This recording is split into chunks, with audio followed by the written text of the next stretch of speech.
అమరావతి పరిపాలనా నగరం నిర్మాణానికి ప్రభుత్వం పక్కా ప్రణాళికతో అడుగులు వేస్తోంది.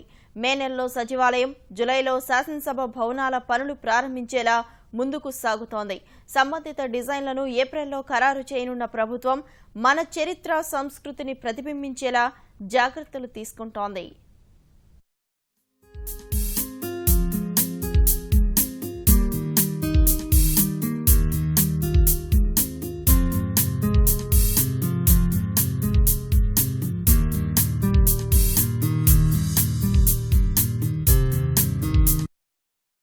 రాజధాని నిర్మాణంపై ముఖ్యమంత్రి చంద్రబాబు నాయుడు ఉన్నత స్థాయి సమీక్ష నిర్వహించారు.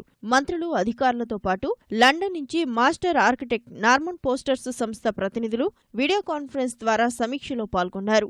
అమరావతి ఆకృతులపై ఆర్కిటెక్టు ప్రతినిధులతో చర్చించారు. 900 ఎకరాల స్థలంలో నిర్మించబోయే శాశ్వత పరిపాలనా భవనాలకు సంబంధించిన డిజైన్లు ఈ నెల 22న సమర్పిస్తామని నార్మన్ పోస్టర్స్ ప్రతినిధులు ముఖ్యమంత్రికి చెప్పారు. ఆ తర్వాత ఏప్రిల్ 4న తుది ఆకృతులు సమర్పిస్తామని వివరించారు. మాస్టర్ ఆర్కిటెక్ట్ నుంచి అందే తుది డిజైన్లను ఏప్రిల్ 19న ప్రభుత్వం ఖరారు చేయనుంది. ఆ తర్వాత మే 10న శాశ్వత సచివాలయ నిర్మాణానికి, జులై 20న శాసనసభ భవనాలకు, ఆగస్టు 17న హైకోర్టు భవనం పనులకు శంకుస్థాపన చేసేలా ప్రణాళిక రూపొందించారు.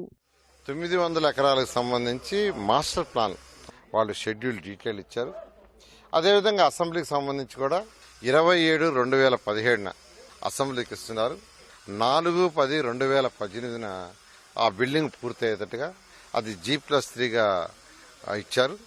అదేవిధంగా హైకోర్టుకి సంబంధించి కూడా దాన్ని 17/8/2017లో ప్రారంభించుకునేటట్టుగా వాళ్ళు concept plan, detail master plan complete చేస్తా ఉన్నారు. 3 రకాల మాస్టర్ ప్లాన్ తీసుకొని ఈ నెల 22వ తేదీ ఇక్కడికి వచ్చి ముఖ్యమంత్రి గారితో కూర్చొని డిస్కస్ చేయడం జరుగుతుంది. ముఖ్యమంత్రి గారి యొక్క సూచనలు తీసుకుని మళ్ళా పోయి దాని మీద ఫైనలైజ్ చేయడం జరుగుతుంది. ఏదైతే ఈరోజు టెంపరీ క్యాపిటల్ ఉందో అది 6 నెలల్లో కట్టి చూపించాము. అందులో కూడా 2 నెలలు వర్షాలు వచ్చి ఇబ్బంది పడ్డాం ఈ సంవత్సరం. అలా కాకుండా ఇది టైం లైన్ ఉంది, చాలా లీజర్గానే టైం లైన్ బౌండ్ చేశారు. దాని ప్రకారం కంప్లీట్ చేయడం జరుగుతుంది. అమరావతి నిర్మాణ ప్రక్రియలో ప్రజలు, ఆర్కిటెక్ట్ నిపుణులు, విద్యార్థులను భాగస్వాములను చేయాలని సీఎం ఆదేశించారు. ప్రజలు 100% సంతోషంతో ఉండాలన్నదే ప్రభుత్వ లక్ష్యమని, నివాసానికి అత్యంత అనువైన నగరంగా అమరావతిని తీర్చిదిద్దాలని చెప్పారు. రాజధాని పరంగా 2 ఏళ్లలో చేరుకున్న మైలురాళ్లు, 2018 నాటికి పూర్తి చేయాలని లక్ష్యంగా పెట్టుకున్న ప్రాజెక్టుల పురోగతిని అధికారులు వివరించారు. త్వరలోనే విట్, SRM, అమృత విశ్వవిద్యాలయాలు, 5 స్టార్ హోటల్, మరో 4 స్టార్, 4 3 స్టార్ హోటళ్లు, 6 జాతీయ, అంతర్జాతీయ స్థాయి విద్యాసంస్థలు, 2 ప్రఖ్యాత ఆసుపత్రులు ఏర్పాటవుతున్నట్లు అధికారులు ముఖ్యమంత్రి దృష్టికి తీసుకొచ్చారు. 10,000 మందికి సరిపడేలా దేశంలోనే అతిపెద్ద కన్వెన్షన్ సెంటర్ నిర్మాణం చేపడుతున్నట్లు తెలిపారు.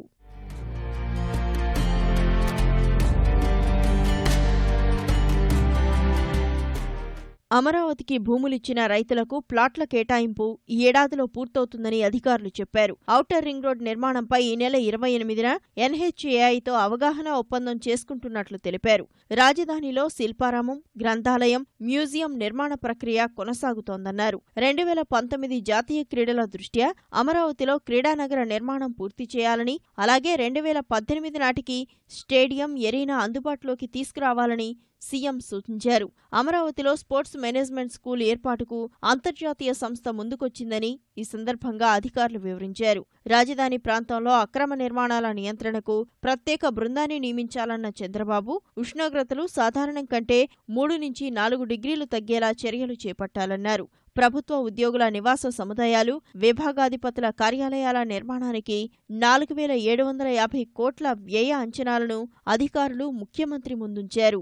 విజయవాడ మెట్రో రైలు ప్రాజెక్టు నిర్మాణ వివరాలను ముఖ్యమంత్రి తెలుసుకున్నారు. ప్రజలకు ఇబ్బందులు తలెత్తకుండా పనులు జరిగేలా ప్రత్యామ్నాయ రహదారులను అభివృద్ధి చేయాలని ఆదేశించారు. విజయవాడ సుందరీకరణపైన చర్చించారు. పవిత్ర సంగమం నుంచి ప్రకాశం బ్యారేజీ వరకు అందంగా తీర్చిదిద్దేలా ప్రణాళికలు సిద్ధం చేయాలన్నారు.